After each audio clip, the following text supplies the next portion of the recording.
সুপ্রিয় দর্শক, আপনাদের সবাইকে স্বাগত জানিয়ে শুরু করছি ইউর ফাইন্যান্স উইথ মুহিম তানজিব অনুষ্ঠান।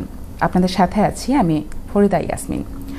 সুপ্রিয় দর্শক, আপনারা হয়তোবা সবাই জানেন যে একটা মানুষের নিরাপদ আশ্রয়স্থল হচ্ছে তার বাড়ি। সারাদিন কর্মব্যস্ত পরিশ্রমের পরে সেই বাড়িটিতে যদি ঢোকা যায় তখন কিন্তু মানসিক প্রশান্তি মেলে, হোক সেটা ছোট কিংবা বড়। আর এই স্বপ্নের বাড়ি কেনার পেছনে কিন্তু আমরা সবাই ছুটি। আর যুক্তরাজ্যে নিজের একটা বাড়ি থাকা মানে কিন্তু আপনি স্বয়ংসম্পূর্ণ। আর আজকে এই অনুষ্ঠানে আমরা যুক্তরাজ্যে বাড়ি কেনার প্রক্রিয়া ধাপে ধাপে আলোচনা করব। আর আমাদের আজকের অনুষ্ঠানের টপিক হচ্ছে first time buyer step by step guide. আর আমাদের সাথে আজকে এই অনুষ্ঠানে উপস্থিত আছেন যিনি আপনাদের এই বিষয়ে অ্যাডভাইস করবেন, এই বিষয়ে ইনফরমেশন দেবেন এবং এই বিষয়ে আপনাদের বিস্তারিত জানাবেন। তিনি আমাদের সবার পরিচিত মুখ এবং কমিউনিটির একজন প্রিয় ব্যক্তিত্ব, ফিনান্সিয়াল অ্যাডভাইজার মুহিম তানজিব। মুহিম তানজিব, আপনাকে স্বাগত আমাদের স্টুডিওতে। আপনাকে ধন্যবাদ। আসসালামু আলাইকুম, কেমন আছেন? আমি ভালো আছি। আমরা আজকে আপনার কাছ থেকে অনেক কিছু জানবো, কিন্তু দর্শকদের জানিয়ে রাখি যে আমাদের স্ক্রিনে যে নাম্বারটি আছে একটা স্টুডিও নাম্বার যাচ্ছে, সেই স্টুডিও নাম্বারে আপনারা কিন্তু আপনাদের প্রশ্ন জানাতে পারেন এবং একটি হোয়াটসঅ্যাপ নাম্বার আছে, সেখানেও কিন্তু আপনারা প্রশ্ন জানাতে পারেন। তো আমরা আপনাদের যে প্রশ্নগুলো আসবে সেগুলো আমরা স্টেপ বাই স্টেপ আপনাদেরকে উত্তর দেওয়ার চেষ্টা করব। তো মুহিম তানজিব ভাই, প্রথমে আপনার কাছে আসি যে শুরু থেকে শুরু করি যে কেউ যখন সিদ্ধান্ত নেয় যে প্রথমবার বাড়ি কিনতে চায়, তার আসলে প্রথম যে পদক্ষেপগুলো সেটা আসলে কি নেওয়া উচিত বলে আপনি মনে করেন? শিওর, অবশ্যই। তো রিন্তা, প্রথমেই আপনাকে ধন্যবাদ জানাচ্ছি আজকে এই অনুষ্ঠানের প্রেজেন্টার হিসাবে গুরুদায়িত্ব পালন করতে রাজি হওয়ার জন্য। I am really thankful to you. প্রশ্নটির উত্তর দেওয়ার আগে প্রথমে যে আমি কথাটা বলতে চাচ্ছি সেটা হচ্ছে এই অনুষ্ঠানে শুধু দর্শক আপনারা যে তথ্যগুলো জানতে পারবেন সেগুলোকে শুধু তথ্য হিসাবে নেবেন, অ্যাডভাইস হিসাবে নয়। কারণ অ্যাডভাইস দেওয়ার আগে আমাদের ক্লায়েন্টের যে ক্লায়েন্টদেরকে আমরা অ্যাডভাইস দিয়ে থাকি এজ এ ফাইন্যান্সিয়াল অ্যাডভাইজার, তাদের অনেক পার্সোনাল তথ্য আমাদেরকে জানতে হয়, বুঝতে হয়, অ্যাসেস করতে হয়। লাইভ টিভিতে তো এসব করা সম্ভব না, সুতরাং আমরা যে তথ্যগুলো দিব শুধু তথ্য হিসাবেই নেবেন। আপনার প্রশ্ন হচ্ছে যে প্রথমে যখন কেউ একজন বাড়ি কিনতে চাইবে কোথা থেকে শুরু করবে, কারণ ফার্স্ট টাইম বায়ার তাদের তো অনেক প্রতিবন্ধকতা থাকে, তো কোথা থেকে শুরু করলে ভালো হয়? আমার মনে হয় সবচেয়ে best place to start is ওনারা যদি একজন ইন্ডিপেন্ডেন্ট ফাইন্যান্সিয়াল অ্যাডভাইজারের সাথে কথা বলেন। তো একজন ইন্ডিপেন্ডেন্ট ফাইন্যান্সিয়াল অ্যাডভাইজারের সাথে কথা বলে সে করবে কি, সে আপনার ওভারঅল ফাইন্যান্সিয়াল সিচুয়েশনটা অ্যাসেস করবে, পুরা পিকচারটা সে আপনার সামনে তুলে ধরবে। সে আপনার ক্রেডিট চেক করবে, আপনার ডিপোজিট কত আছে, কোথায় বাড়ি কিনছেন, সবগুলো অ্যাসেস করার পরে তখন আপনাকে একটা ওভারঅল পিকচার সে আপনার সামনে তুলে ধরবে, যে অনুযায়ী আপনি প্ল্যান করে অগ্রসর হতে পারবেন। আশা করি আপনার চমৎকারভাবে আপনি বললেন। কিন্তু বাড়ি কেনার সিদ্ধান্ত নেওয়ার পরে প্রথম যেটা আসে সেটা হচ্ছে যে আপনার ফিনান্সিয়াল কন্ডিশনটা। তো আপনার কাছে আমার সেকেন্ড প্রশ্ন হচ্ছে যে একজন প্রথমবার ক্রেতা সাধারণত কত শতাংশ ডিপোজিট লাগবে এবং যাদের হাতে ডিপোজিট কম আছে তাদের জন্য কি কোনো বিকল্প ব্যবস্থা আছে কিনা? হ্যাঁ, তো এটা আপনি ঠিকই বলেছেন অবশ্যই।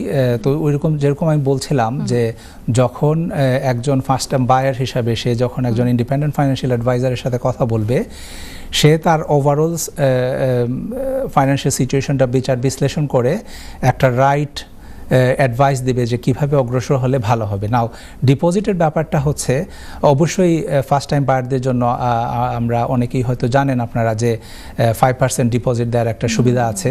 হ্যাঁ, অনেকে আবার অনেকগুলো স্কিমও আছে ব্যাংকরা ফ্যাসিলিটেট করে, শেয়ার্ড ওনারশিপের একটা ব্যাপার আছে। একটু ইন্টারাপ্ট করি, যারা 5% দিবেন তারা কি ফার্স্ট টাইম বায়ারের জন্য 5% নাকি যারা সেকেন্ড টাইম কিনতে চায় তাদের জন্য? এটা নরমালি যে ফার্স্ট টাইম বায়ারদের যে মর্গেজ প্রোডাক্টগুলো আছে ওইগুলো ফার্স্ট টাইম বায়ারদের জন্যই, right? This is a general answer.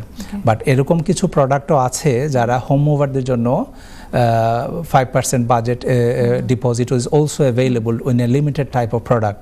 যেমন আপনার একটা প্রোডাক্ট আছে কিছু ব্যাংকের আপনার mortgage guarantee scheme. Mortgage guarantee স্কিমের আওতায় আপনার যে কেউ ফার্স্ট টাইম বায়ার অথবা সেকেন্ড টাইম বায়ার তারা 95% ডিপোজিট দিয়েও বাড়ি কিনতে পারে, একটা অংশ is guaranteed by the government. So আজকে যেহেতু আমরা ফার্স্ট টাইম বায়ারদের জন্য বিশেষ করে এই অনুষ্ঠানের আয়োজন করেছি, let's stick to first time buyer. So 5% deposit দিয়ে কিনা যায়, বাট এখানে আমি একটা কথা বলে রাখতে চাই, is paying 5% deposit is the best option. এটা আমাদের যারা বাড়ি কিনবেন তাদেরকে একটু ভেবে দেখতে হবে, কারণ 5% ডিপোজিটে অনেক সময় কিন্তু ইন্টারেস্ট রেট হায়ার থাকে, যে 95% আপনি বড় করবেন। ল্যান্ডার যেটা দেখে যে they have to give you more money, তারা আপনাকে মোর মানি যেহেতু ল্যান্ড করবে তাদের রিস্কটা হাই, এই জন্য তাদের রিস্কটা মিটিগেট করার জন্য তারা they put more interest rate, higher interest rate. So this is why independent যে অ্যাডভাইজারের কথা বললাম সে আপনাকে অ্যাসেস করে দেখবে এবং রাইট অ্যাডভাইস দিবে, বাট 5% ডিপোজিটে কেনা যায় বাড়ি। চমৎকারভাবে বললেন আপনি, হয়তো বা দর্শকরা বুঝতে পেরেছেন। তো আরেকটা বিষয় হচ্ছে যে আমি সিদ্ধান্ত নিলাম বাড়ি কিনবো, তারপর আমি ফিনান্সিয়াল বিষয়টা আমি জানলাম। থার্ড যে বিষয়টা আসে সেটা হচ্ছে যে কাদের মাধ্যমে কিভাবে কিনবো। মর্গেজ ব্রোকার এবং সরাসরি ব্যাংকের মধ্যে যে পার্থক্যটা সেটা অনেকে বুঝতে পারে না, এবং একজনের যে ব্রোকার তার সাহায্য নেওয়ার সেই সুবিধাটা কি আসলে কি? খুবই সুন্দর প্রশ্ন। What is the difference between a broker and a mortgage? আমি কেন লেন্ডার, আমি কেন একজন ইন্ডিপেন্ডেন্ট ব্রোকারের কাছে যাব, ব্যাংকের কাছে ডাইরেক্টলি কেন যাব না? তো এটা আমি আপনাকে উদাহরণ দিতে পারি এইভাবে, যে আপনি যদি এখন ব্রেড কিনতে যান, আপনি কোথায় যাবেন? সুপারমার্কেটে যাবেন, তাই তো? আপনি তো ব্রেড ফ্যাক্টরিতে যাবেন না। তো উই আর ইন্ডিপেন্ডেন্ট ব্রোকার্স আর সুপারমার্কেট ফর মর্গেজেস। মানে আপনি ওইখানে গেলে when you sit in front of someone like myself, আপনি হয়তো 300 ল্যান্ডারের সামনে বসে আছেন। So the advisor works for the client, you, right? তো আপনার সমস্ত ফাইন্যান্সিয়াল সিচুয়েশন বিচার বিশ্লেষণা করে, লাইফ প্ল্যান বিচার বিশ্লেষণা করে, আপনি আগে কি করেছেন, পরে কি করবেন, 5 বছর পরে আপনার কি সিচুয়েশন হবে, ওই সমস্ত কিছু বিচার বিশ্লেষণ করে the advisor should find you the best product suited to your particular circumstances. ঠিক আছে? এখন যখন আপনি ধরেন একটা ব্যাংকে যান, ধরেন আপনি NatWest ব্যাংকে গেলেন, হ্যালিফ্যাক্স ব্যাংকে গেলেন, অথবা যে কোনো হাই স্ট্রিট ব্যাংকে গেলেন, তারা হয়তো আপনাকে আপনার সার্কামস্টেন্সেসের যে বেস্ট প্রোডাক্ট ওটা নাও দিতে পারে। তারা ইয়েস অর নো বলে আপনাকে, মানে তারা বলবে যে we can do it, we can help you, right? আপনি ভাবলেন যে আমি তো বাড়ি কিনা তাহলে আর হচ্ছে না, আমি ব্যাংকে গেলাম, এত বড় ব্যাংকে, কিন্তু আপনি যদি ইন্ডিপেন্ডেন্ট ব্রোকারের কাছে যান, সে অবশ্যই আপনার সার্কামস্টেন্সেস অনুযায়ী একটা ল্যান্ডার, ওই যে বললাম 300 ল্যান্ডার্স ইউকেতে right now we have 300+ lender's, 10,000 different mortgage products, right, nearly. So they will be able to find you, and if they can't, then what they will do, they will give you a right advice, যে আপনার এই কারণে এখন মর্গেজটা হচ্ছে না, আপনাকে advice দিয়ে দেবে যে আপনি হয়তো 3 মাস 6 মাস 12 মাস পরে বাড়িটা কিনতে আসেন, আবার এইভাবে মানে আপনার ইনকামটা আপনাকে হয়তো বাড়াতে হবে, you have to do more hours at work, আপনার হয়তো you have to need more savings, এইভাবে আপনাকে অ্যাডভাইস দিয়ে দেন ইউ উইল আপনাকে তৈরি করে দিবে আর কি। এই জন্য ইন্ডিপেন্ডেন্ট ব্রোকার। আমাদের একজন দর্শক আছে ফোনে, আমরা একটু কলটা নেই। জি অবশ্যই। হ্যালো দর্শক, আপনি শুনতে পাচ্ছেন কলার? হ্যালো, আসসালামু আলাইকুম। ওয়ালাইকুম সালাম। আপনার নাম এবং কোথা থেকে বলছেন? জি, আমার নাম চৌধুরী আলম, বাড়িনা থেকে বলছি। ওকে, আপনি প্রশ্ন করেন মহিম তানজিবকে। জি, আমার প্রশ্ন হচ্ছে, আমার কোর্টটা এক্সটেনশন করার জন্য আমি ডাবল স্টোরি একটা প্ল্যানিং পারমিশন দিয়েছি বার্মিংহাম সিটি কাউন্সিল থেকে। জি, সপ্তাহ পরে আমার নেক্সট ডোর নেইবারের থেকে একটা সিটি ওয়াইজ একটা কোম্পানি সিটি দিয়েছে যে ডে লাইট অ্যাসেসমেন্ট করবার আগে, আর এবং লেসন যে আমি ওটা সেট আউট না করিয়া কাম স্টার্ট করতাম না। জি, তখন আমি এটা ক্লাস হতো, তো আমার তো কাউন্সিলে তো আমার পারমিশন দিচ্ছে, কাউন্সিলে তো ওইটা অ্যাসেসমেন্ট না করিয়া তো পারমিশন দিচ্ছে না। তখন আমি তা করলে ভালো হইব। আচ্ছা আচ্ছা, আপনার কোয়েশ্চনটা হইল গিয়া প্ল্যানিং রিলেটেড না নি ভাই আলম ভাই? জি জি জি প্ল্যানিং এ আপনারে বার্মিংহাম সিটি কাউন্সিলে প্ল্যানিং পারমিশন দিলাইছে কইছেন আপনি নাই নি? জি তারা কইছে you can go ahead and start building, is that Yeah. Right? আর এখন আপনার নেক্সট ডোর নেইবার একটা ইন্ডিপেন্ডেন্ট কোম্পানিরে হায়ার করছে, আর তারা Yeah. কইছে লাইট আপনার আলো বাতাসরতা অ্যাসেস না করিয়া আপনি করতা না, এটা থার্ড পার্টি অবজেকশন। আপনি রাইটলি Yeah. কইছেন যে বার্মিংহাম সিটি কাউন্সিলে তো আপনারা পারমিশন দিলাইছে, তো এরা অবজেকশন দেয় এখানে। আমার মনে হয় বেস্ট আপনি সেফ সাইড থাকবা লাগি আপনি বার্মিংহাম সিটি কাউন্সিলের লগে যোগাযোগ করিয়া ও কোয়েশ্চনটা করুকা যে ওলা তুমি তো পারমিশন দিলাইছো, তে আমি ক্যান আই স্টার্ট ওয়ার্ক নাই নি? তারা যদি হয় আপনি স্টার্ট ওয়ার্ক করতে তো আপনার লিগাল রাইট আছে নাই নি? বাট আপনার কোয়েশ্চনটা প্ল্যানিং রিলেটেড, আমার মনে হয় বেস্ট হইব আপনি প্ল্যানিং কনসালটেন্টের লগে কনসাল্ট করলে। আশা করি আপনি উত্তর পাইছেন ভাই। জি জি thank you. Thank you, thank you. আমরা কিন্তু অনেক কিছু জানছি এবং দর্শকদেরও অনেক প্রশ্ন আছে। জি, তো অবশ্যই। আরেকটা প্রশ্ন না করলে না, সেটা হচ্ছে agreement in principal, G. AIP, এবং জি। এটা বাড়ি খোঁজার ক্ষেত্রে কতটুকু গুরুত্বপূর্ণ? হ্যাঁ, এটা খুবই গুরুত্বপূর্ণ ইন টার্মস অফ, মনে করেন আপনি যদি আজকে একটা বাড়ি কিনতে যান, আপনি হয়তো অনলাইন পোর্টাল আছে রাইট মুভ, জুপলা, অনেকগুলা, বা অথবা স্টেট এজেন্টের কাছে আপনি গেলেন, গিয়ে বলেন আমি এই বাড়িটা দেখছি, আমার ভালো লেগেছে, আমি ওটা কিনতে চাই। তারা প্রথমেই যে প্রশ্নটা আপনাকে জিজ্ঞেস করবে যে আপনার এগ্রিমেন্ট ইন প্রিন্সিপাল বা ফাইন্যান্স রেডি আছে কিনা ব্যাংকের কাছ থেকে, ঠিক আছে? যদি এখন দেখা যায় যে আপনার এগ্রিমেন্ট ইন প্রিন্সিপাল নাই, তখন এজেন্ট বলবে যে উনি তো সিরিয়াস বায়ার না, উনি হোমওয়ার্ক করে আসে নাই। আপনি কিভাবে জানবেন যে আপনার নিবে কি নিবে না, বা তার পিছনে আমরা সময়টা কেন নিতে ব্যয় পারবে কিনা? হ্যাঁ, এক্স্যাক্টলি। তারা যে সময় যে ব্যয় করবে, ওদের বাড়িটা দেখাবে, বা আজকাল আমি লক্ষ্য করেছি যে আপনার বাড়ি দেখায় না তারা এগ্রিমেন্ট প্রিন্সিপাল ছাড়া। তো আপনি একটা বাড়ি হয়তো পছন্দ করলেন অনলাইনে দেখে, আপনি ফোন করে বললেন যে আমি অ্যাপয়েন্টমেন্ট নিতে চাই, তাই সে এলিজিবল কিনা সেটা আগে জানতে হবে, আগে জানতে। তারপরে হ্যাঁ, এটাই তো, ফাইন্যান্সিয়াল এলিজিবিলিটি আছে কিনা ওই বায়ারের অথবা প্রসপেক্টের, সেটা তারা যাচাই করে এজেন্টরা অথবা সেলাররা এটা দিয়ে। সুতরাং এগ্রিমেন্ট এটা খুবই গুরুত্বপূর্ণ। বাহ, চমৎকার। জি। আচ্ছা, এটার পরে যখন আমি পছন্দ করলাম বাড়িটা জি। এবং তারা সে অফারটা গ্রহণ করলো, জি। গ্রহণ করার পরে তার পরবর্তী ধাপগুলো কি কি? আচ্ছা, তো আপনি বাড়ি দেখেছেন, আপনার এগ্রিমেন্ট ইন প্রিন্সিপাল আছে রেডি, তারা আপনার অফার অ্যাকসেপ্ট করে ফেলেছে না? এখন আপনি you are ready for full application. তো ফুল অ্যাপ্লিকেশনে আপনার অ্যাডভাইজার যেহেতু আপনাকে সে এগ্রিমেন্ট ইন প্রিন্সিপাল দিয়ে দিয়েছে, অ্যান ইন্ডিপেন্ডেন্ট এক্সপিরিয়েন্সড অ্যাডভাইজার আপনার ফুল সার্কামস্টেন্সেস ওইটাকে আপনার অ্যাসেস না করে এগ্রিমেন্ট ইন প্রিন্সিপাল দেবে না। অনেকে আছে আমাদের কাছে এসে বলে, ও এগ্রিমেন্ট ইন প্রিন্সিপাল এটা তো কিছু না, এটা দিয়ে দেন, আমি যা বলছি ওইটার উপরে দিয়ে দেন। এক্সপিরিয়েন্স ভালো অ্যাডভাইজার যারা, তারা আপনার অ্যাসেসমেন্ট পুরাপুরি না করে, ফাইন্যান্সিয়াল অ্যাসেস না করে দিবে না ওই এগ্রিমেন্ট প্রিন্সিপাল। তার মানে আপনার ওই স্টেজে আপনার সব কিছু রেডি আছে, আপনার ফাইন্যান্সিয়াল অ্যাডভাইজার বা মর্গেজ ব্রোকারের সব কিছু জানা আছে, সব ইনফরমেশন আছে। সো পরবর্তী ধাপটা হচ্ছে ফুল অ্যাপ্লিকেশন। এখন এই ফুল অ্যাপ্লিকেশনে obviously there are other things involved as well. আচ্ছা, এই যে পুরো প্রক্রিয়ার মধ্যে, এটার মধ্যে হচ্ছে আসলে কোন পেশাজীবীরা, মানে কোন প্রফেশনালরা জড়িত থাকেন, এবং এরা যে জড়িত থাকেন এদের ভূমিকাটা আসলে কি? জি জি, অবশ্যই। তো এই প্রশ্নতেই আমরা যাচ্ছিলাম, আপনি খুব সুন্দরভাবে ধারাবাহিকভাবে প্রশ্নগুলো করছেন। তো যেহেতু আপনি এখন you are ready to go into full application, তাই না? তো ফুল অ্যাপ্লিকেশনে যখন আপনি অ্যাপ্লিকেশন সাবমিট করবেন ল্যান্ডারের সাথে, ল্যান্ডার জানতে চাইবে আপনার সলিসিটারকে, কারণ মর্গেজ অ্যাডভাইজার আমি বা আমার মতো যারা আছে তারা তো we get the finance ready, আমরা বাড়ি কেনার টাকাটা রেডি করে দেই, ঠিক আছে? মেক শিওর দ্য ফাইন্যান্সটা রেডি আছে। নেক্সট হচ্ছে যে আপনার ফাইন্যান্সটা রেডি হওয়ার পরে আপনার কিন্তু অফার যখন আসবে তখন কনভিন্সিং এর কাজ শুরু হয়ে যায়। তো এই জন্য আপনার একজন সলিসিটার লাগবে, ঠিক আছে? তো সলিসিটার ছাড়া, মর্গেজ অ্যাডভাইজার ছাড়া আপনার এস্টেট এজেন্ট তো লাগবেই, কারণ estate agent, most properties are marketed by estate agents, right?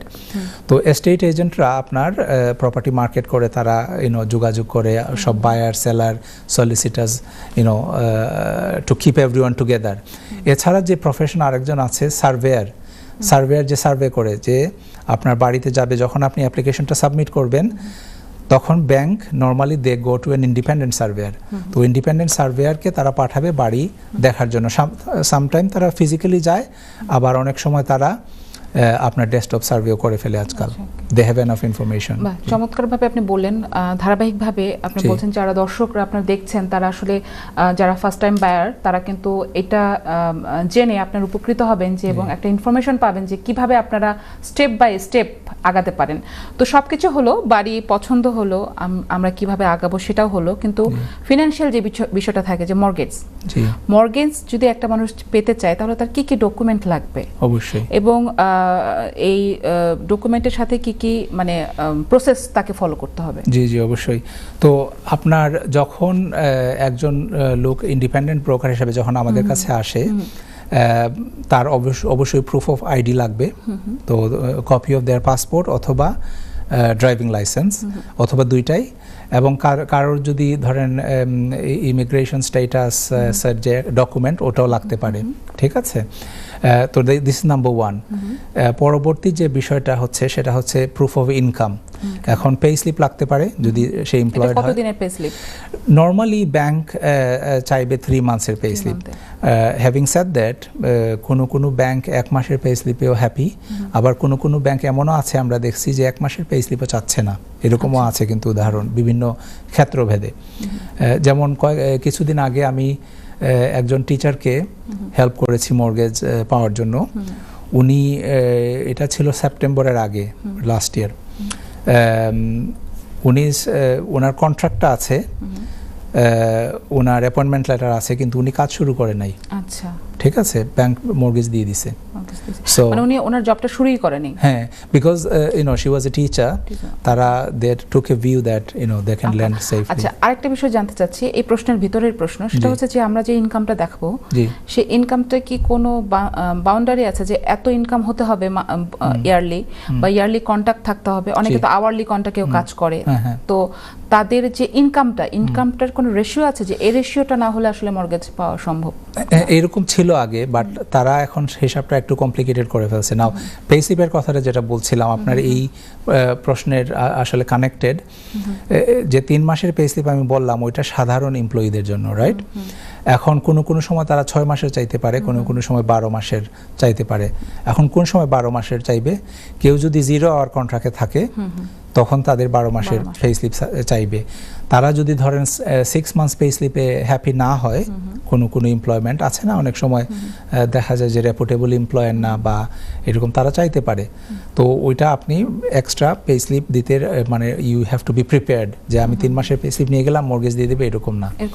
আরেকটা বিষয় জানতে চাচ্ছি যে আমি একজন হাজব্যান্ড এবং ওয়াইফ, হাজব্যান্ডের ইনকাম বছরে 30,000 পাউন্ড। এখন সে যদি চায় যে সে একা কিনবে, সেটা কি সেই 30,000 পাউন্ডের মধ্যে কভার করবে কিনা, মানে মর্গেজটা সে পাবে কিনা? বা এই দেশে তার থাকার যে বিষয়টা, যে কতদিন থাকলে পরে একটা জবের তো একটা সিউরিটি থাকে যে ওই জবটা সে করছে, সেই ক্ষেত্রে কি কোনো প্রভাব পড়বে কিনা?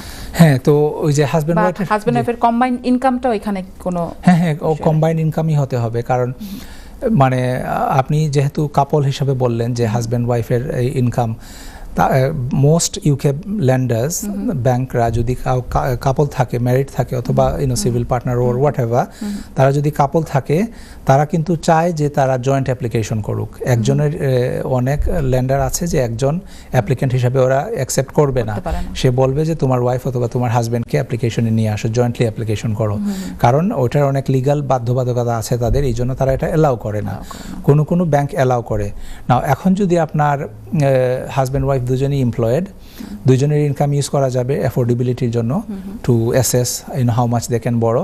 অথবা এমনও যদি দেখা যায়, আমি এরকম দেখেছি অনেক ভাই বোনেরা আমাদের কমিউনিটির মধ্যে, তারা মনে করেন যে যদি হাজব্যান্ড ধরেন কাজ করতেছেন, ওয়াইফ হয়তো she is a home maker, right? She is working at home, looking after the children, doing what ever, right? এখন অনেকে মনে করে যে ওনাকে তো মর্গেজের অ্যাপ্লিকেশন এনে লাভ নাই, উনি আর্ন করতেছে না, they will not allow this, they want your wife or your spouse, এটা অন্যদিকে হতে পারে। আমি right now I am helping a couple,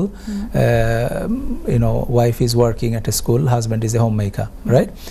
but যদিও উনি বাইরে গিয়ে কাজ করতেছে না, he or she have lot of contribution at home, right?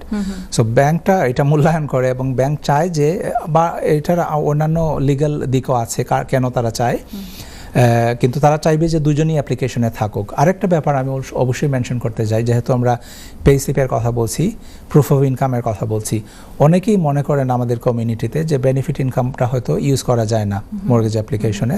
এটা সম্পূর্ণ ভুল ধারণা। মানে যারা বেনিফিট নিচ্ছেন তারাও ইচ্ছা করলে বাড়ি কিনতে পারেন, এবং বেনিফিটের ইনকামটা আপনার ওই অ্যাফোর্ডেবিলিটিতে ইউজ করা যাবে। এবং তারা কি মর্গেজের জন্য কি এলিজিবল? হ্যাঁ, অবশ্যই। তো মনে করেন যে একজন হাজব্যান্ড অ্যান্ড ওয়াইফ, যেহেতু আমরা এই নিয়ে কথা বলছি, ধরেন তাদের 2টা বাচ্চা আছে।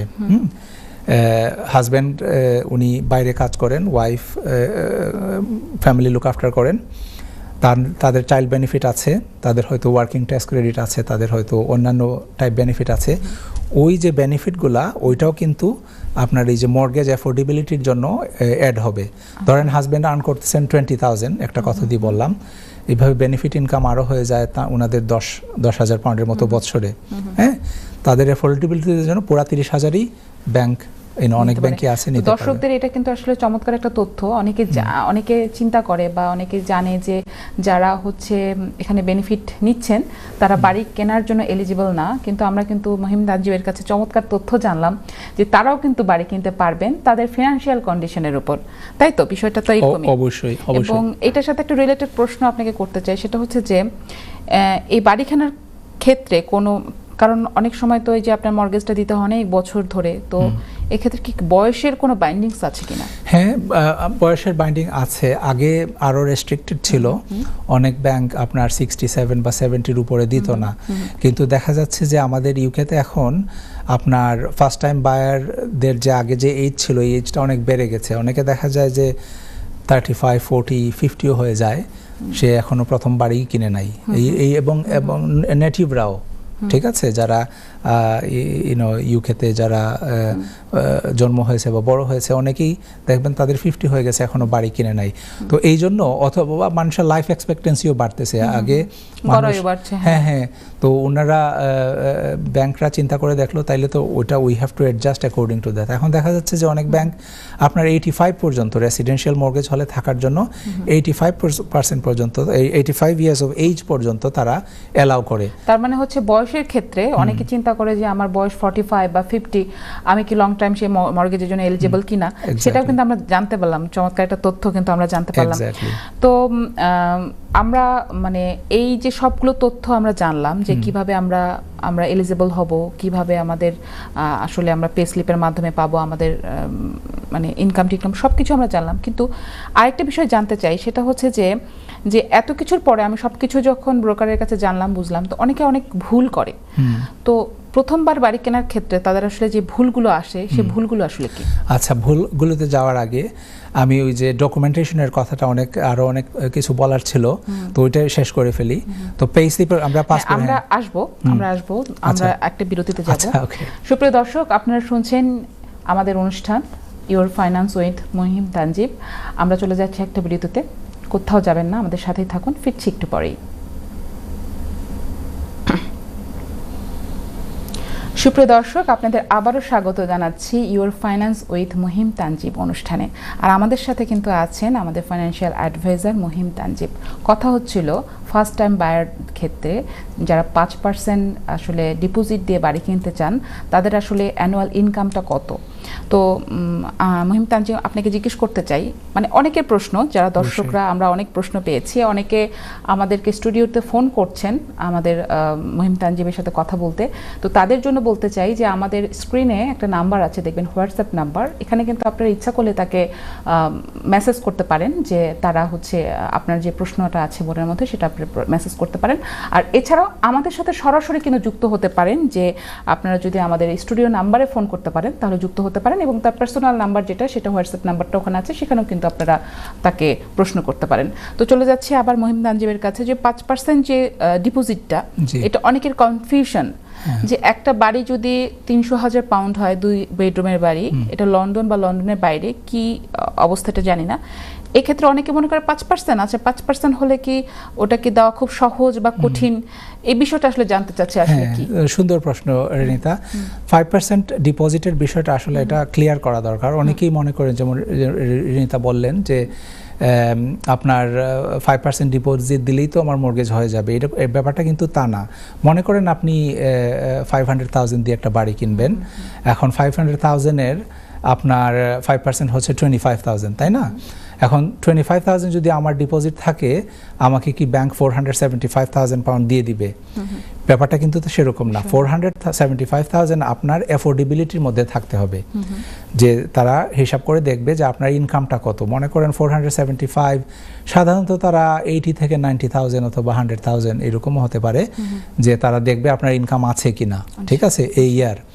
এরকম যদি ইনকাম থাকে তবেই তারা আপনাকে 475,000 পাউন্ড মর্গেজ দিবে। এখন যদি আমি 25,000 ডিপোজিট দিয়ে দিই, কিন্তু আমার ইয়ারলি ইনকাম হচ্ছে 30,000, তাহলে তো ওই 475,000 বড় করা আমার জন্য অ্যাফোর্ডেবল না। সুতরাং ব্যাংক আমাকে এই দিস অ্যামাউন্ট মর্গেজ দিবে না।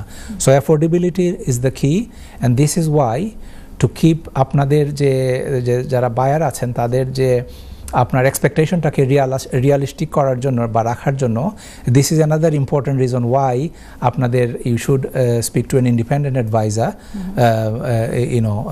দেন they will assess every situation and obviously advise করবে আপনাদেরকে। আরেকটা কথা বলছিলাম আমরা রিতা আগে, যে ডকুমেন্টেশনের ব্যাপারটা।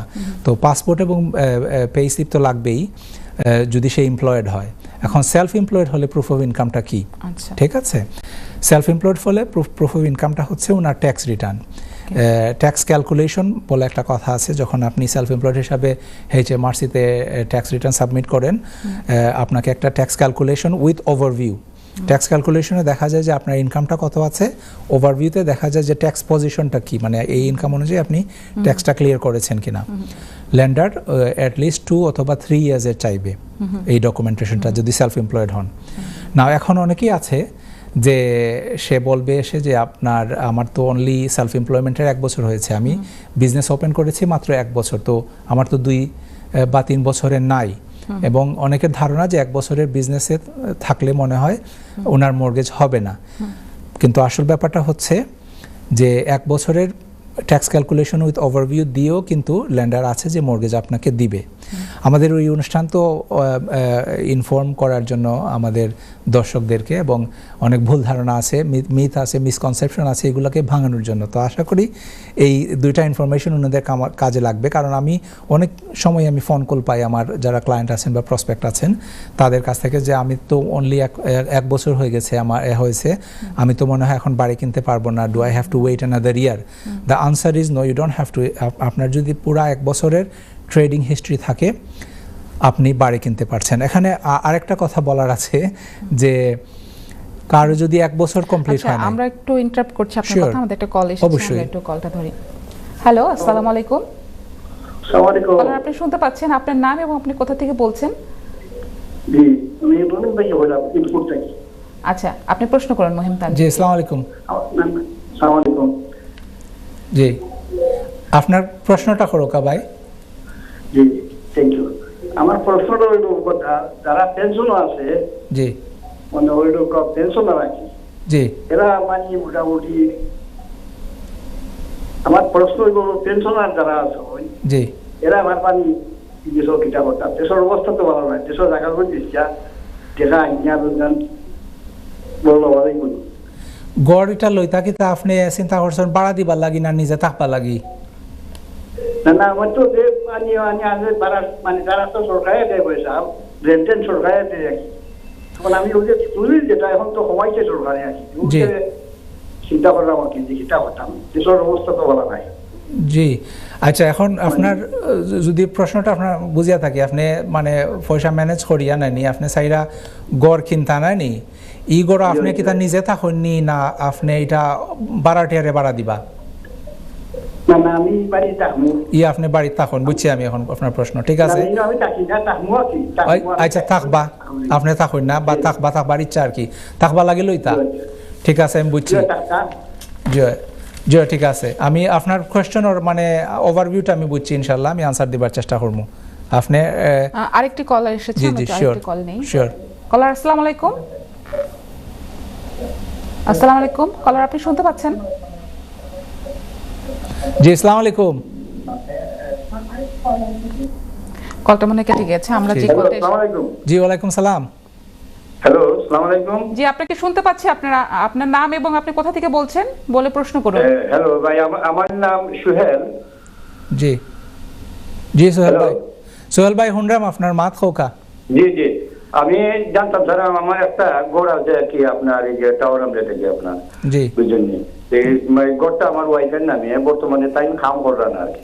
জি তে আমি স্যার আমাকে রিমর্গেজ কইরা একটা গড় লইবা নাকি আর কি চেষ্টা করলাম আর কি। জি এখন আমার ছেলে একটা কাম করে 45,000 বেতন পায় আর কি। জি এই 45,000 তার নামে কোনো গরু নাই, ফার্স্ট টাইম বায়ার হিসাবে আচ্ছা তার মর্গেজ মানে পারবো নি একটা মানে কত অ্যামাউন্ট পারবো আর কি লইতো আর কি। আচ্ছা ওটা আচ্ছা আমি একটু জানতে চাইলাম। জি অবশ্যই। আর তার এই যে যেহেতু তার ইনকাম কম 45,000, এভাবে আমি চাইলাম যে ধরুন এই পার্কিং বই দিয়ে একটা বা আমার বাজেট 3-4 বেডরুম বাজেট 400,000 মতো লাগবো। জি আমার যদি করে রিমর্গেজ ধরুন আমি এখান থেকে 100 বা 200,000 যত হাইয়েস্ট যত তুলতাম পারি আর কি রিমর্গেজ, একটু পরামর্শ দিবা কেমনে আর করলে আমার একটু ভালো হইব। ইগোর ভাই সেল হইলেও যদি হয়, আমি সেল হইলেও যদি পারি এই গড়টা বেশি মানে অন্য বাইরে লো আর কি বুঝছি আমি। ইগোর আপনারা তখন নিয়ে হন করতে পারবানি এই গড় দিয়া থারে জি তার মর্গেজ তোলার ব্যাপারে। জি আমি আপনার কোয়েশ্চেন আনসার দিলাম, আপনি ওইভাবে একটু পরামর্শ দিবা। জি আপনি ভাই আপনি রাখবার আগে ইগোর আপনারা তখন নিয়ে হন তাই আমরা থাকি আপনারা তখন 2 বেডরুমের গড় আর কি। জি বুঝছি আমি ইনশাআল্লাহ আপনার কোয়েশ্চেন আনসার দিমু, ঠিক আছে অসুবিধা নাই ইনশাআল্লাহ। ওকে আপনি দেখতে থাকুকা। জি আচ্ছা তাহলে আমাদের প্রথম যে ভাই উনি জানতে চেয়েছেন, উনি রিটায়ারমেন্ট এজে আছেন, হ্যাঁ এখন উনি বাড়ি কিনতে পারবেন কিনা। অবশ্যই মানে উনি বাড়ি কিনতে পারবেন না এরকম কোনো বাধ্যবাধকতা, কিনতে পারবেন, দ্য অ্যাফোর্ডেবিলিটি ইজ দ্য কি, উনি অ্যাফোর্ড করতে পারবেন কিনা। আমি যেরকম আগেই বলেছি যে রিটায়ারমেন্ট এইজে গেলেও কিন্তু 85 তো রিটায়ারমেন্ট এইজ না, সো কোনো ল্যান্ডার আছে তারা 85 এইজ পর্যন্ত অ্যাকসেপ্ট করবে আপনাকে ল্যান্ড করার জন্য, যদি ওনার রিটায়ারমেন্ট ইনকাম থাকে এনাফ। হ্যাঁ উনি যদি পয়সা ম্যানেজ করে হিউজ অ্যামাউন্ট অফ ডিপোজিট দিতে পারে, ওনার যদি একটা পেনশন ইনকাম থাকে, তাহলে কিন্তু ওনাকে ব্যাংক কিন্তু অ্যাকসেপ্ট করবে। এটা তার ফিনান্সিয়াল অ্যাবিলিটির উপর নির্ভর করে, যেটা উনি পেনশন পাচ্ছেন সেটা কভার করে কিনা, সেটা কভার করে কিনা। ওনার হয়তো স্টেট পেনশন থাকতে পারে, ওনার হয়তো প্রাইভেট পেনশন থাকতে পারে, ওনার আদার সোর্স অফ ইনকাম থাকতে পারে। যদি ওইগুলা থাকে, অন্য প্রপার্টি থাকতে পারে, হ্যাঁ অন্যান্য আদার্স, তো ওইটা এই জন্য আমি ওনাকে বলবো যে উনি যদি একজন লোকাল ইন্ডিপেন্ডেন্ট ফাইন্যান্সিয়াল অ্যাডভাইজারের সাথে কথা বলেন, সে অবশ্যই ওনার সিচুয়েশনটা অ্যাসেস করে। এখন তো আমি খুব বেশি প্রশ্ন আমি এখানে করতে পারবো না, এই জন্য আমি বেশি প্রশ্ন ওনাকে জিজ্ঞেস করিনি। ওনাকে অবশ্যই একটা সমাধান দিবে, এটা হচ্ছে প্রথম প্রশ্ন ছিল। দ্বিতীয় ভাই যে প্রশ্নটা করেছেন, ওনার প্রশ্ন হচ্ছে ওনারা টাওয়ার হ্যামলেটে থাকেন, ওনার ওয়াইফের নামে এখন যে প্রপার্টিটা ওনারা আছেন ওইটা, কিন্তু তিনি কোনো আউটসাইড কোনো সোর্স অফ ইনকাম ওনার নাই, ঠিক আছে, কিন্তু ওনাদের একটা ছেলে আছে যে কিনা আর্নিং করছে বা এমপ্লয়মেন্টের মধ্যে আছে। তো ওনার একটা সুযোগ আছে, এটা this is not my advice to him, আপনার একটা সুযোগ আছে, এটা আপনি যদি বিক্রি করে দেন, টাওয়ার হ্যামলেটে যেহেতু ফ্ল্যাট অথবা বাড়ি, আপনার একটা হিউজ অ্যামাউন্ট অফ মানি ওখান থেকে বের হবে না, ওইটা আপনি সেল করে দিয়ে আপনি চাইলে হয়তো অন্য কোথাও গিয়ে আপনি আপনার পছন্দ অনুযায়ী, সাধ্য অনুযায়ী আপনি আরেকটা বাড়ি কিনতে পারেন। তার যেহেতু আপনার ছেলের 45,000 পাউন্ড ইনকাম আছে, এটা আমি বলছি যে কোনো সব কিছু আপনার অ্যাসেস না করে ওনাকে 200-250 হাজার পর্যন্ত ব্যাংক ল্যান্ড করতে পারে, হ্যাঁ। তো ওইটা উনি যদি ফাইন্যান্সিয়াল অ্যাডভাইজারের সাথে যদি কথা বলেন। আচ্ছা, ওনার ছেলের সাথে কি উনি যুক্ত হতে পারবেন? হ্যাঁ অবশ্যই, এটাই আমি বলছি যে they can sell this property, ওইখান থেকে পয়সা নিয়ে ওনাদের তিনজনের নামেই মর্গেজ কিন্তু হবে। আমি জিজ্ঞেস করিনি ওনার বয়স কত বা ওনার ওয়াইফের, বাট আমরা তো একটা আপনার মার্ক সেট করলাম যে 85% ইয়ার পর্যন্ত, এজ পর্যন্ত আপনার মর্গেজ হচ্ছে। তো চাইলে তারা তিনজনই, যদিও ওনার ছেলে আর্নিং করতেছে, ওনারা হয়তো কোনো আর্নিং করতেছে, তা চাইলে পারবে। এটা একটা মানে উপায় ওনার। আর দ্বিতীয় উপায় যেটা উনিও নিজে বলছেন যে ভাড়া দিয়ে আমি ওইটা থেকে পয়সা বের করে আরেকটা কিনতে পারবো কিনা, সেটারও কিন্তু অপশন আছে। এটাকে বলে লেট টু বাই ট্রানজ্যাকশন। তো উনি যে বাড়িতে আছেন এখন, ওই বাড়িটা উনি ভাড়া দিয়ে দিবেন, ওইখান থেকে লেট টু বাই মর্গেজ বের করবেন, ওইটা আপ টু 75% পর্যন্ত বের করা যাবে। সো মনে করেন ওনার যে ফ্ল্যাটের দাম I don't know maybe 400,000, right? উনি 300,000 ওইখান থেকে বের করতে পারবেন। ঠিক আছে, যদি রেন্টাল ইনকাম ওই 300,000 পাউন্ড কভার করে। কারণ যখন আমরা ভাড়া দেই আপনার একটা প্রপার্টি, ওইটার মর্গেজ কে দেয়? টেনেন্টরাই তো দেয়, তাই না? যে রেন্ট যে আসবে ওইটা থেকে। তো যখন বাই টু লেট প্রপার্টির আপনার অ্যাসেসমেন্ট আসে, অ্যাফোর্ডেবিলিটি, ল্যান্ডাররা সাধারণত আপনার ওই রেন্টাল ইনকামটাই দেখে। তো উনি ওইখান থেকে 300,000 লেট টু বাই হিসেবে বের করে নিলেন, ডিপোজিট উইথড্র করলেন ওনার কারেন্ট হাউস থেকে। এই 300,000 উনি হয়তো আপনার যে অনওয়ার্ড পারচেজ, আপনি বার্কিং উনি বলছেন কিনবেন বা অন্য কোথাও কিনবেন, যদি আপনি 300,000 ডিপোজিট দেন, আপনার 200,000 আপনার ছেলের ইনকামে হয়তো 200,000 দিয়ে দিবে ব্যাংক। সুতরাং আপনি 500,000-এ ওই এলাকায় ভালো বাড়ি হয়তো পেয়ে যাবেন। এবং আপনার ছেলের নামেই যে অনওয়ার্ড যে মর্গেজটা হতে হবে, এটা কোনো কথা না। আপনাদের তিনজনের নামেই মর্গেজ হওয়া সম্ভব। আশা করি আপনার উত্তর পেয়েছেন। যদি উত্তর না পেয়ে থাকেন, আপনি যদি ক্লিয়ার না হয়ে থাকেন, আপনি কিন্তু আমাকে মেসেজ করতে পারেন। হ্যাঁ, আমরা চলে যাচ্ছি, আরেকটা কল আসছে। আসসালামু আলাইকুম কলার, শুনতে পাচ্ছেন? আসসালামু আলাইকুম। জি, আপনার নাম এবং কোথা থেকে বলছেন বলে আপনি প্রশ্ন করতে পারেন মহিম তানজিবকে। ওকে, actually I don't want to share with my name, but I'm calling from London. Sure. Please go ahead and ask your question, brother. Okay. Basically, me and my husband, me and my wife, that we apply for right to buy. Sure. We live in a flat, and because of my visa status,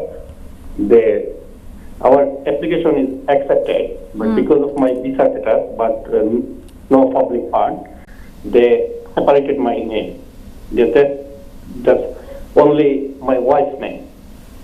They accepted. But my question is, I'm working full time. I am eligible for mortgage. Then we can buy or not. Application is accepted. They have already valuation our property. We don't know yet. They told me that after 6 weeks they give us a property value. They will give you the property. This is my question. Is it any problem because of my data? They just delete my name from the application, but application is accepted my wife. But is it, maybe you understand? I understand. Yes, everything. I understand clearly. Thank you very much for your call, and inshallah, I'll try to give answer to your question. Okay. Basically, as I understood, you have visa restrictions. You have no recourse to public fund. This is why they have removed your name from the application when you went to buy, applied for the right to buy, right, to the council. Now, when the offer comes, if your name is not on the application, that means when the offer from the council comes, it will also come only on your wife's name, right? Because on the offer it will be only on your wife's name. Lenders normally ask for both the tenants, which you and your wife, both of you should be on the application. Because both of your names would not be on the offer, it'd be difficult, right, to get them agreed to lend to both of you. I hope you are clear. Best thing to do is speak to an independent advisor, get them to speak to a lender directly, right? So if you speak to an independent advisor, they will take your information, they can, so for example আমাদের কিন্তু অনেক personal relationship আমরা আছে। আর একটু interrupt করব, আমরা Sure. আবারও ফিরছি, জি। আমরা চলে যাচ্ছি একটা বিরতিতে। Sure. সুপ্রিয় দর্শক, চলে যাচ্ছে একটা বিরতিতে, কোথাও যাবেন না, ফিরছি একটু পরেই। সুপ্রিয় দর্শক, আপনাদেরকে আবারও স্বাগত your finance with Mahim Tanjib অনুষ্ঠানে। আমাদের সাথে কিন্তু মহিম তানজিব আছেন। আপনারা কিন্তু ইচ্ছা করলে আমাদেরকে কল করতে পারেন, স্ক্রিনে যে নাম্বারটি আছে স্টুডিও নাম্বার, সেটাতে কল করে আপনার প্রশ্ন আমাদেরকে সরাসরি করতে পারেন। আর এছাড়াও কিন্তু আমাদের যে স্ক্রিনে হোয়াটসঅ্যাপ নাম্বার আছে, সেই হোয়াটসঅ্যাপ নাম্বারে আপনারা কিন্তু মেসেজ করতে পারেন। আমরা হয়তোবা এই স্বল্প সময়ের অনুষ্ঠানের মধ্যে আপনাদের উত্তরটা দিতে পারছি না, কিন্তু অনুষ্ঠান শেষে অবশ্যই আপনি আপনার উত্তরটা পেয়ে যাবেন। মহিম তানজিব, আপনার কাছে আবারও আসি। আমাদের অনেক প্রশ্ন, অনেক কলাররা কল করছেন, অনেকে বেনিফিটে আছেন, বেনিফিটে থেকে কিভাবে বাড়ি কিনতে পারবেন, অনেকের এটা আসলে কভার করছে না। কিন্তু কিছু মানুষের প্রশ্ন হচ্ছে যে যারা কভার করতে পারছে না, তারা তো সরকারের বেনিফিটে আছেন, তো সরকারের কোনো স্কিম কি আছে তাদের জন্য, তাদেরকে সহায়তা করার জন্য? আচ্ছা, যারা বেনিফিট আছেন বা বেনিফিট নিচ্ছেন তাদের জন্য স্পেসিফিকলি কোনো স্কিম এরকম নাই, বাট অনেক ফার্স্ট টাইম বায়ারদের জন্য অনেক স্কিম আছে বা অনেক ফ্যাসিলিটিস আছে সরকারের। ওই যারা বেনিফিটে আছেন বা যাদের বেনিফিট ইনকাম আছে তারা কিন্তু ওই সুযোগটা তারাও নিতে পারেন। তো প্রথমেই আমি যে আগে যেরকম বলছিলাম যে বেনিফিটে থাকলে যে অনেকের ধারণা যে মর্গেজ হবে না বা আমি এই ইনকামটা বেনিফিটের ইনকামটা মর্গেজ, এটা সম্পূর্ণ ভুল ধারণা। আপনি বেনিফিটের ইনকাম মর্গেজে ইউজ করতে পারবেন, এটা হচ্ছে নাম্বার ওয়ান। নাম্বার টু হচ্ছে আপনার স্কিমগুলা ফার্স্ট টাইম বায়ারদের জন্য কিন্তু অনেক স্কিম আছে। আজকে আপনি সময়ের স্বল্পতার কথা বলছেন, আমাদের হাতে মনে হয় বেশি সময় নাই, অনেকগুলা স্কিম কিন্তু আছে। ফার্স্ট হোম স্কিম নামে একটা স্কিম আছে, যেখানে কিনা আপনার আমরা তো জানি রাইট টু বাই, তাই না? রাইট টু বাই, আপনাকে একটা ঘরে আপনি যখন থাকবেন 3 থেকে 5 বছর বা তারই সময় একটা ভালো অ্যামাউন্ট মোর ডিসকাউন্ট দেয়। ফার্স্ট স্কিমের আওতায় ফার্স্ট টাইম বায়ারদের জন্য শুধু বিভিন্ন লোকাল কাউন্সিল তারা কিন্তু 30-50% ডিসকাউন্টে আপনাকে কিন্তু ঘর বিক্রি করবে আপনার কাছে। যেমন মনে করেন একটা ঘরের দাম 500,000, তারা কিন্তু আপনাকে 250,000 পাউন্ড পর্যন্ত ডিসকাউন্ট দিয়ে দিবে, because you are first time buyer. whether you on benefit or not, it doesn't matter, ঠিক আছে?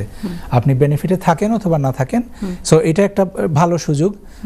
আমাদের দর্শকরা যদি এটা খেয়াল রাখেন ওনাদের লোকাল এরিয়ায়, যে ফার্স্ট হোম স্কিমের আওতায় কোথায় বাড়ি বিক্রি হচ্ছে ওনাদের এরিয়ায়, তারা যদি খবর রাখেন নিশ্চয়ই তারা জানতে পারবেন এবং এই সুযোগটা তাদের নেওয়া উচিত, ঠিক আছে? আমাদের আসলে অনেক প্রশ্ন আছে, তো আমি আরেকটা বিষয় জানতে চাচ্ছি, এটা খুবই আসলে সবারই মনের প্রশ্ন, যে আমরা যে ডিপোজিটটা যারা দিবে 5% ডিপোজিট, ওটা ছাড়া আর কি কি খরচ হতে পারে? খুব স্বল্প সময় বলবেন, আমাদের আর 1 মিনিট আছে। অবশ্যই, আমরা এটার অবশ্যই, ঠিক আছে। আমরা যদি আজকে সব প্রশ্নের উত্তর দিতে নাও পারি, আমরা হয়তো আরেকটা প্রোগ্রাম করতে পারি এরকম ইন দ্য ফিউচার, অথবা দর্শকরা হয়তো হোয়াটসঅ্যাপের মাধ্যমে যদি আমাকে প্রশ্ন করেন, আমি ইনশাল্লাহ প্রশ্নগুলোর উত্তর দিয়ে দিব। তো ডিপোজিটের কথা বলছিলেন, প্রথমেই যে বলছি আমি যে 5% ডিপোজিট বা 95% আপনার এফোর্ডেবল হতে হবে। আপনি you have to be able to afford it. এরকম ইনকাম আপনার থাকতে হবে 95% এফোর্ড করার মতো। বাট ডিপোজিট ছাড়া অন্যান্য যে খরচগুলো, মানে অনেক কিছু জানার আছে, কিন্তু কি বলবো, যে আমাদের আজকে অনুষ্ঠান একদম শেষ পর্যায়ে আমরা চলে এসেছি। মহিম তানজিব, আপনাকে অনেক ধন্যবাদ। দর্শক, আবারও কিন্তু আমাদের কথা হবে পরবর্তী কোনো অনুষ্ঠানে এই বাড়ি কেনার বিষয়ে। সবাই ভালো থাকবেন, সুস্থ থাকবেন, আবারও কথা হবে নেক্সট প্রোগ্রামে। Thank you so much.